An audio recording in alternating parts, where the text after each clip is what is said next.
नारायण। एक बड़ी महत्वपूर्ण जानकारी देनी है आपको। अभी जैसे सावन का महीना चल रहा है और सभी मेरे भाई बंधु माताएं बहनें जाती हैं और शिवलिंग पर जल चढ़ाती हैं। तो मैं पिछले काफ़ी समय से नोटिस कर रहा हूँ कि बहुत जल्दीबाजी में क्या होता है कि जल तो चढ़ाते हैं, बट जिस तरीके से वो जल चढ़ाते हैं वो काफ़ी गलत है। या तो जानकारी का अभाव है या जल्दीबाजी के चक्कर में हो जाता है। तो अभी क्या होता है, यूजली जब हम कोई भी जल दिया जाता है तो हमारे हथेली में 5 तीर्थ होते हैं। एक ही होता है पितरों के लिए, ये देवताओं के लिए होता है, ये प्रजापति के लिए होता है, ये ब्रह्म के लिए होता है, और ये साम्य तीर्थ होता है। जब भी आप चरणामृत लेते हैं तो इसी जगह से लेते हैं, उसका ध्यान से आप ले लेते हैं। अगर आपको ब्रह्म को पूजना है तो यहाँ लिया जाता है, आचमन देते हैं।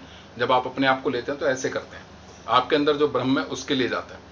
प्रजापतियों के लिए देना, यानी इस सृष्टि जगत में अगर किसी को आपको जल देना है तो इस हिस्से से दिया जाता है। जैसे आपका लोटा है, ये कुजिया है, ठीक है, तो आप ऐसे देते हैं ताकि जल की जो धारा है वो इस तरीके से जाए। अगर आपको देवताओं के निमित्त कुछ करना है, देवताओं के लिए आपको कुछ भी जल अर्पण करना है, तो आप इस तरीके से देते हैं, आपका हाथ आगे रहे ऐसे, ठीक है। अगर आपको पितरों के निमित्त देना है तो जल हमेशा इस तरफ से निकलता है, अंगूठे और तर्जनी उंगली के बीच से, इस तरीके से जा सकता है।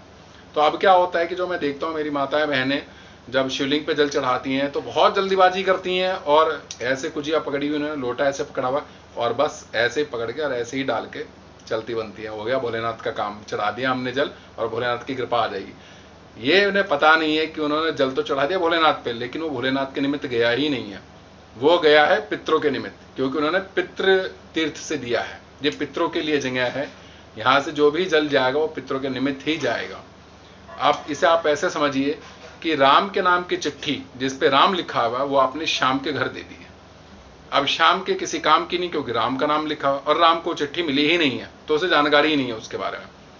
तो आप ये गलती मत कीजिएगा, मेरी आपसे हाथ जोड़ के रिक्वेस्ट है, हाथ जोड़ के प्रार्थना है। आप जब भी जल चढ़ाएं तो या तो आप नॉर्मल ऐसे हाथों से दे दीजिए, जल चढ़ा दीजिए। अगर आप ऐसा नहीं करते, आपके हाथ में कोई लोटा है, कुजिया है, तो आप ऐसे करके और ये जल चढ़ा दीजिए। सिंपल, आपके इस हिस्से से जल जाना चाहिए आगे वाले से, तो वो देवताओं के निमित्त जाएगा, अन्यथा नहीं जाएगा। कोई फायदा नहीं, आप चढ़ाते रहिए। फिर बोल दीजिए कि मैंने तो 16 सोमवार के व्रत किए थे बट असर नहीं हुआ उसका कुछ, क्योंकि जल गलत तरीके से चढ़ा रहे हैं आप। ये बहुत छोटी छोटी सी जानकारियां होती हैं, बाकी जानकारी मैं आगे शेयर कर दूंगा। आप इससे अपने मित्रों इष्ट संबंधियों के साथ शेयर कीजिए, सबकी जानकारी बढ़ाइए, सबका भला कीजिए। बाकी होई है वही जो राम रची राखा। धन्यवाद।